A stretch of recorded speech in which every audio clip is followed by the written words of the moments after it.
Hey guys, it's Vampire Mike from Sega CD Universe, and this is a video response to a good friend of mine, NickTWolf. If you haven't checked him out, please check him out. His link is going to be down in the lower bar, along with the 10 plus questions I'm going to answer real quick. Nick is a great guy. He's very sweet, and I'm sure he doesn't get that compliment very often, but he's a sweet man. And we talk on Facebook and YouTube, and we've gotten to know each other a bit, and he's just a great guy. He does videos where he kind of just props up the camera and speaks his mind.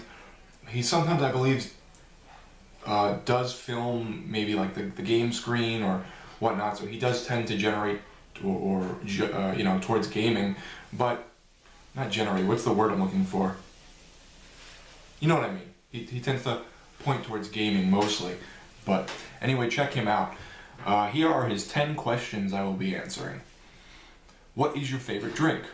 Espresso or cappuccino? I drink them all the time. I drink espresso every morning before work, and cappuccinos is a treat, but I love cappuccinos and espressos and all that stuff.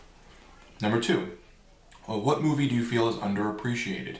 I have 2, but I only pulled one out because everyone knows the other one.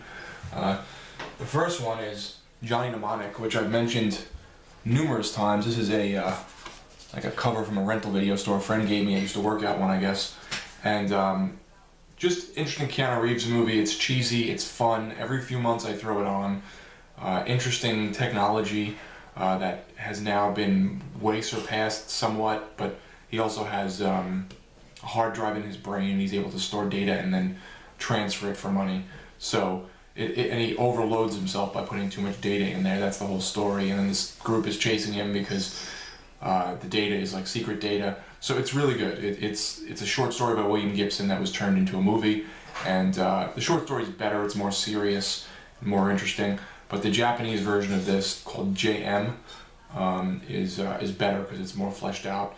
Sadly, that's never come to America. So that's my first movie I choose. And the second one is The Breed with Adrian Paul and Bokeem Woodbine and Bai Ling.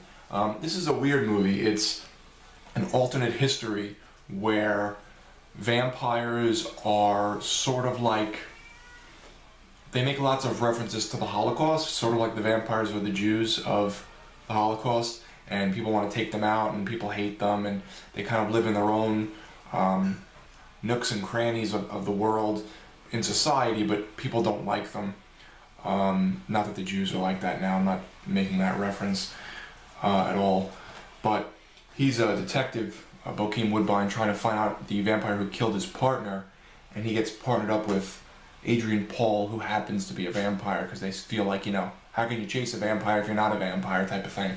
Of course there's superpowers involved because they're vampires, and there's like a undertone of I guess it wouldn't be racism because it's not a race, well, whatever, that he feels for vampires. He has to kind of trust Adrian Paul.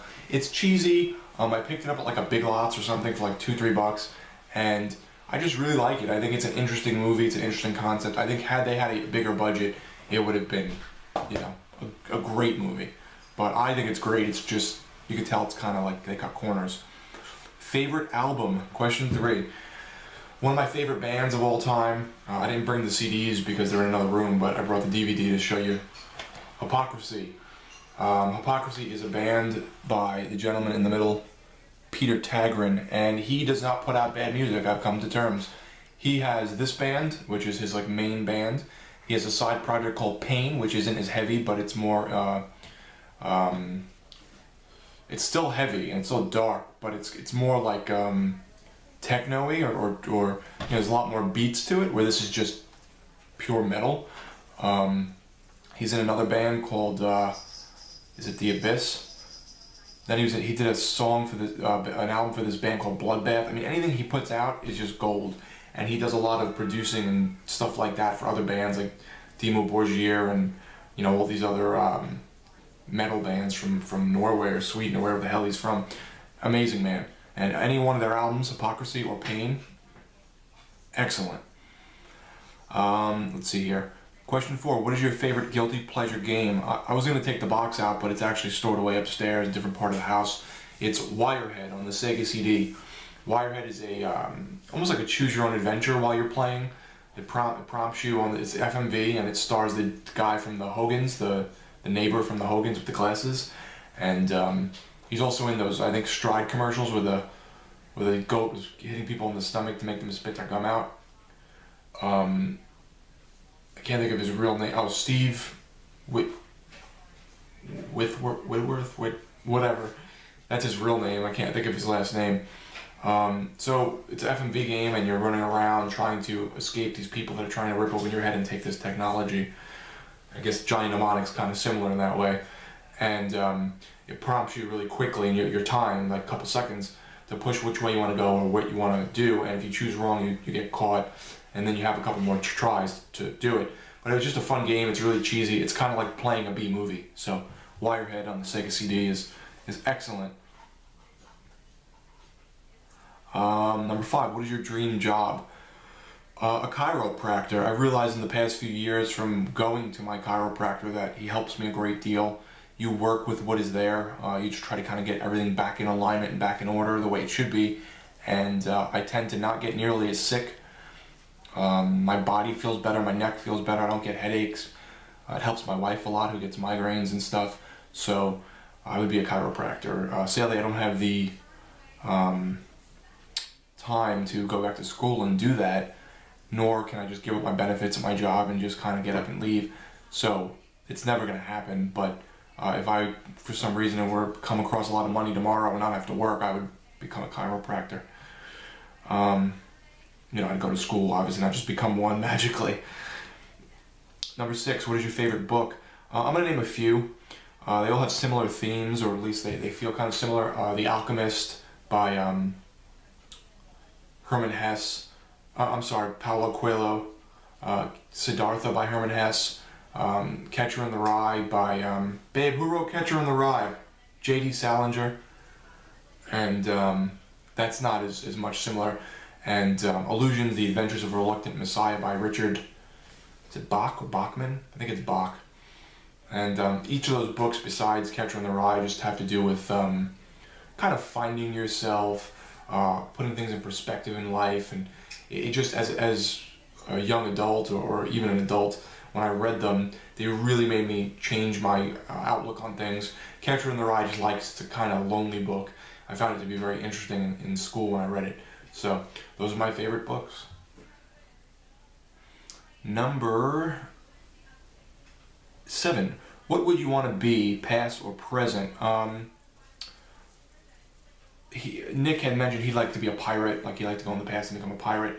I think it would be cool to go into the future and get like cybernetic implants, like memory augmentations, and like, you know, cool shit that you see from like cyberpunk movies. I always found that interesting.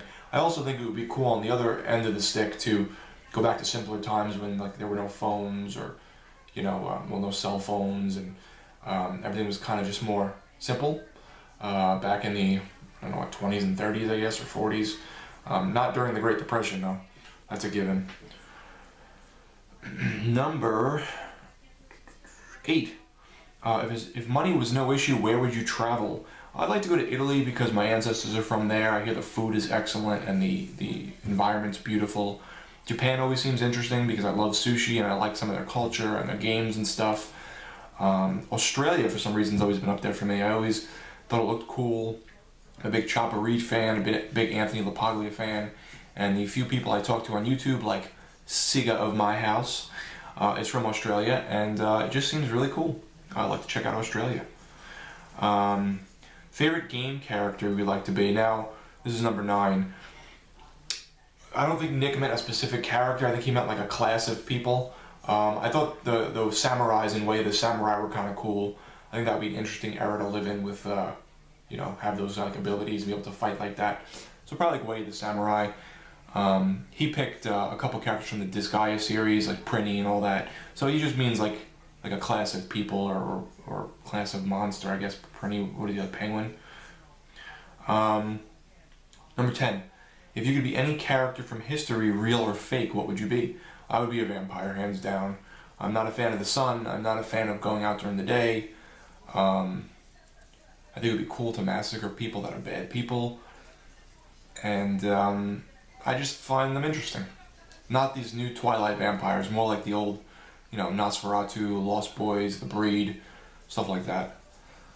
And I've noticed Nick's questions always lean towards becoming someone you're not.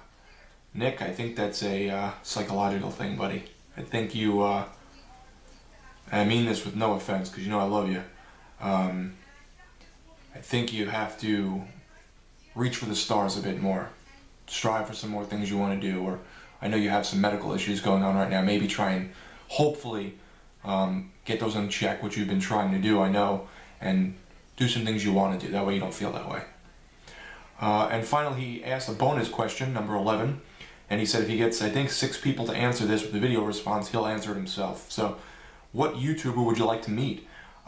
Besides my friends who, I would love to meet, like Mark Horsburgh, Mark from Red Splatter Games, formerly of Graveside Entertainment,